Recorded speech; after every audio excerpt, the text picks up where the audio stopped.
How do you go from this Yeah, I hate clock. Clock is a stupid event. to this? Yeah, right. I mean, I'm just making this video to hide the fact that I'm bad at 3x3. I mean, clock is... Oh, hey guys, it's PB&J Cubing, and I'm going to teach you how to get fast at clock. Hopefully. Let's go. Alright guys, so just a little bit of background about me and my history with clock. I used to really hate clock. I didn't like doing it. The first time I ever did clock, my clock was determined to be illegal by the delegate at the competition, and I ended up DNFing an average in clock. It was the first average I ever DNF'd. But once I started practicing, I really started to enjoy it, especially here in the Southeast. It's really interesting because a lot of people like clock here. It has a big following. You have Jacob Ambrose, Carson Claude, Kerry Creech is very good at clock. And throughout the rest of the country, nobody really likes it. But as far as I go in my standings with clock, I'm ranked 36th in the United States for my single, which is 6.89 seconds. And I'm 37th in the country for my average, which is 8.79 seconds. Those are 200th in the world and 230th place for the single and the average. Now, as for the event itself, it's actually a very interesting event. There aren't many clocks on the market, which is different from a lot of other WCA events. You don't have a huge amount of people who like to speed solve clock. And one of the biggest things is that there's only one method. There are no algorithms to it. So basically, it's just how fast can you do these few things, how efficiently can you do them. But there are no like algorithms to memorize. There are no like ZBLL algorithms that you could memorize to give you an advantage. It's basically just how fast can you move your hands, how much can you memorize during inspection, and how quickly can you perform that. But I think if you really take the time to practice clock and to try and get good at it, you'll understand why people who do it a lot really like it, and I think it's very fun. So I'm here to give you some tips and tricks to be sub 10 at clock. A year ago, I had, I think, a 35-second average at the Southeastern competition, which is where I said that I hate clock. I worked on that, and I got it down. Now I have an 8.79 second average in competition, which should be better. I now average under 8 seconds. So I'm just going to give you a few quick tips and tricks. Some of them are pretty advanced, so just bear with me, and I hope you guys enjoy the video. Hey guys, so one of the first tips I have for you, and this is pretty important, is that you need to get decent hardware if you want to improve and get faster at clock. This is also one of the worst parts about clock, and I've actually struggled with hardware over my clocking career. Now, to differ from other events, there are only two clocks on the market. One is this Rubik's clock, which was made back in the 1980s and can only be found on eBay. And the other one is the Lingao clock, which can be found on the cubicle.us website. However, since clock isn't as popular of an event, they don't have like the Cubicle Pro Shop stuff, so you're going to have to set up your clock, which is one of the most painful processes of doing. You have to actually break it open, lubricate it, and tape it back together. I actually had to learn that the hard way, because when I first started doing clock, I just dropped a couple of drops of lubricant onto the dials and into the pins, and what I did was I messed up my clock so that it couldn't be used in competition, and it was actually DNF'd. The average got a DNF by the delegate because the clock was actually illegal for the competition. Now, I've kind of gone back and forth between the Lingao and the Rubik's clock. The Rubik's clock for me was a little bit stiff in the dials, but I've kind of worked into it. Now, if trying to decide between these two clocks, I would recommend the Rubik's clock, just because when I feel it, it feels higher quality. The Lingao seems a little bit cheap to me. I'm not sure if I haven't really set the Lingao up. I haven't lubricated it or broken it up and kind of mess with it a little bit. I've really put some work into the Rubik's clock. So that's what I'm going to be using, but I know some people who do use the Lingao and are quite successful on it. I think some of the world records even were set on the Lingao, so maybe I don't know what I'm talking about, but I think the Rubik's clock is best. Now, I've only successfully opened and lubricated a Rubik's clock once. I've also failed once and completely broken the plastic on it. So, yeah, I'm sitting at 50%, so that's pretty good. But I'm not going to go into how to do it or what to do. There are other tutorials for that. I'm mainly here to show you some tips for getting faster at Rubik's clock, assuming that you have some decent hardware. So I'm going to go ahead and link Kit Clement's video on this down in the description. If you want more information on how to set up and lubricate a Rubik's clock, go check that video out. The only tip I might have for this is to use a heavier lubricant. I used, I believe it was one of the cubicle silicone lubricants. It was like weight 4 or weight 5. But that seems to work pretty well. And then you just kind of break it in, and it feels way better than it does right out of the packaging. So without any further ado, let's get into some of the more advanced tips and tricks for how to solve the Rubik's clock in under 10 seconds. So I'm going to go ahead and scramble this up, and then I'll show you guys what to do basically from there, and I'll just kind of address things as they come up.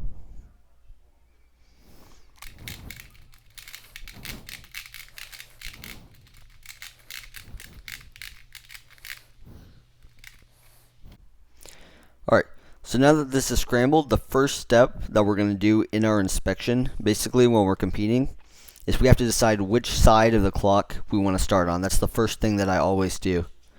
Now, just a warning, I usually hold the clock like this with 12 placed to the right, but just because I know a lot of people place it with 12 on the top, which is probably more common and better, I'm just going to do it like that for you guys. But it's a personal preference thing. I enjoy doing it like this, but I'm going to go through it like this, so this is a little bit unusual for me, but I don't think it'll affect much. So for deciding which side you want to do the clock on, I don't know what other cubers do, but what I do is I just look at the pins. I don't even look at the arrows at all, just the pins. And the reason I do that is because if one side is easier for setting up the pins for that first move, then it's going to be better to do that. So for example, like here, you have these 3 pins that are all facing up. So basically, if I wanted to execute my pin order, which is down right, up left, and down left, and again, that's a personal preference thing, that's just how I do it, then what I would basically have to do is my first 2 moves would have to be put the up right pin down and the down left pin down, and then I could start to make a move. However, if I were to flip it over like this, it's much better just to put this pin down and this pin up, and then go right into that move. Now that might also be a personal preference thing, but I feel like it's much easier to bring pins up than to push pins down. So if I were to start on the side where all the pins are facing upwards, my first 3 moves would have to be down left, up right, before I could even start turning anything. For me, it just seems easier to do that one move and bring this pin up. That might also be a personal preference, but again, I think it's easier. Now, continuing with inspection, I actually don't usually memorize the first side. It is helpful to memorize the first side, but as long as you can memorize part of it or enough of it, and then let look ahead take over from there, you're going to be alright, and you can still get sub 10. It's probably better to memorize the first side if you can do that, but like I'm lazy and haven't worked on it a whole lot. So basically what I do is I memorize my first 2 turns on the front side. So here, what I notice is I want to match this center arrow up to this top one. So what I'm going to need to do first is put the upright pin down and bring this arrow up. Move this over, put the upright pin up so that I'm controlling these 2 arrows, and move it -3. So in case you don't know, each one of these ticks can be a number. I undid those moves because that was just inspection, and you're basically going to be planning those. You're not actually going to be executing them as you see them. Now what I would do is I would turn it over, and I would do the same thing. I would memorize the first two moves for the other side. That way, when you flip the clock over, you're not going to have to take a long pause to look for anything that you might need to do. You can go right into those turns, and what that does is because you've memorized it, you have more time for look ahead to the other ones. So what I see here is if I want to match this center arrow to this top arrow, I'm going to have to put a down right, so this down pin is going to have to be up. I'm going to have to go 4 ticks clockwise. Once these two are matched up, if I'm looking at this pin, it's going to have to be the top right pin that's up so that I can move them down. And it's going to be, if I count from this pin to this pin, that's a -5. So 1, 2, 3, 4, 5 ticks counterclockwise to match those up. That's something that you'll get the hang of with practice. It took me a little while to get it, but it's really not that hard. Trust me, I'm not good at memorizing stuff on 3x3. I'm really bad at it, but it's really not that hard on clock. Just learn the ticks, learn or just count them, play around with the clock, and see kind of what moves affect different things, and you'll get the hang of it. So I kind of mentioned this a little bit in the last kind of tip there, but after you do the moves that you've memorized, you need to be able to go right into making other moves. That's the only way you're going to be fast at clock. So believe me, look ahead is not one of my strongest areas on 3x3. I really suck at look ahead, and I haven't practiced it at all. But on clock, it's a little bit easier, I think. For me, you don't have to track as much. Things are going to be moving a whole lot. So let's go ahead and see what happens. If I were to perform that, which is down right, -1, this is what we've already memorized. The top right, -3. Then I have this, and you know that the top left pin is going to have to go up because you have these 3, and you should already know that.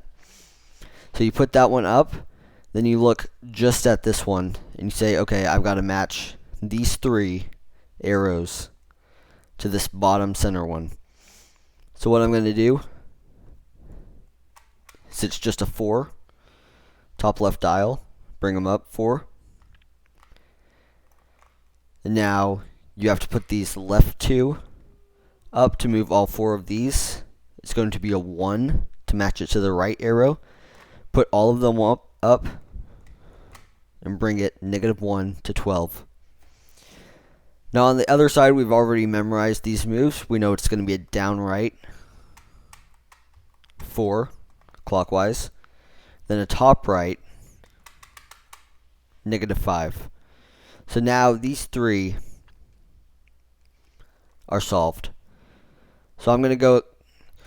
So let me just show you kind of an advanced trick for this. I could match these 3 up to the bottom center arrow like this. But what I see here is that if I were to bring these 3 and just do a -3, then I can match it to these and then just do another -3. So basically, instead of doing a 6 with these top left 3 arrows and then having to bring it over, what I could do is just bring it up and then match it like that. And that's a little bit of a more advanced thing. It's not that advanced, but if you're just starting out in clock, it might be difficult for you.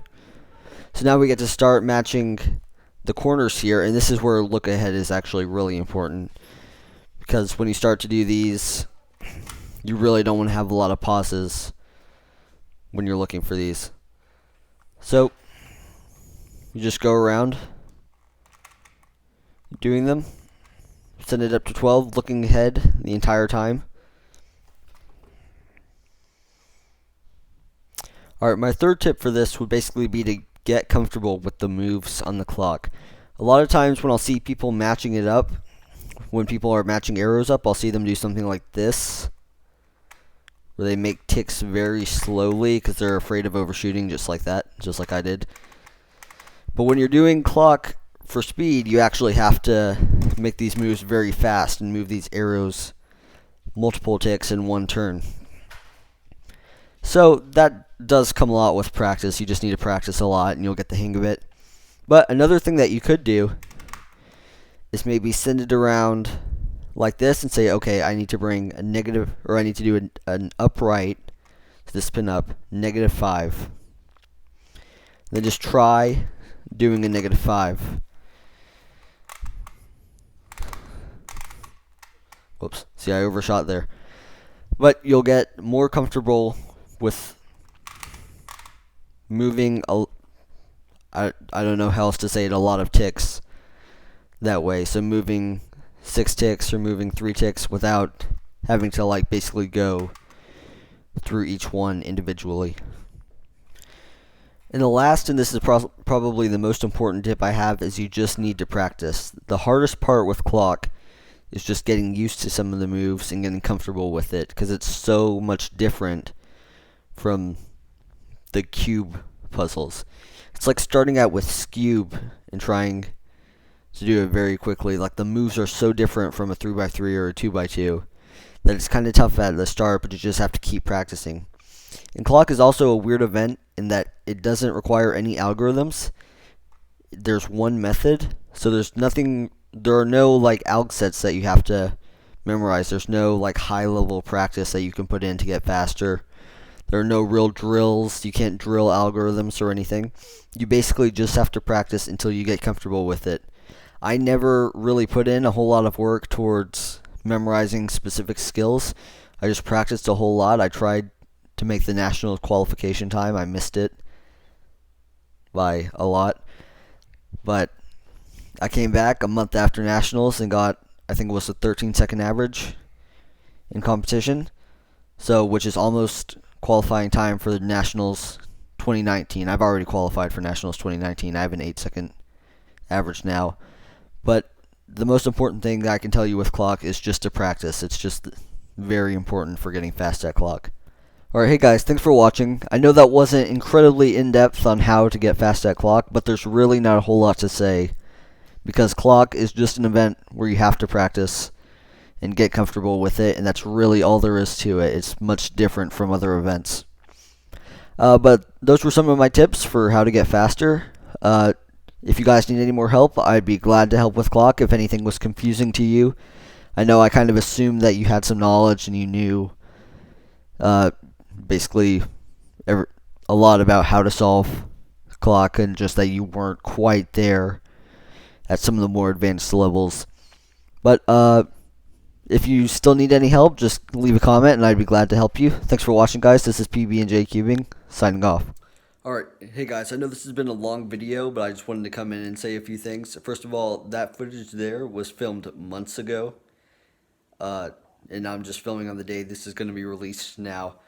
I know I took a long break. There was school and me being lazy and whatever. I just want to let you know that's not going to happen again, and I'm going to get back on a regular uploading schedule.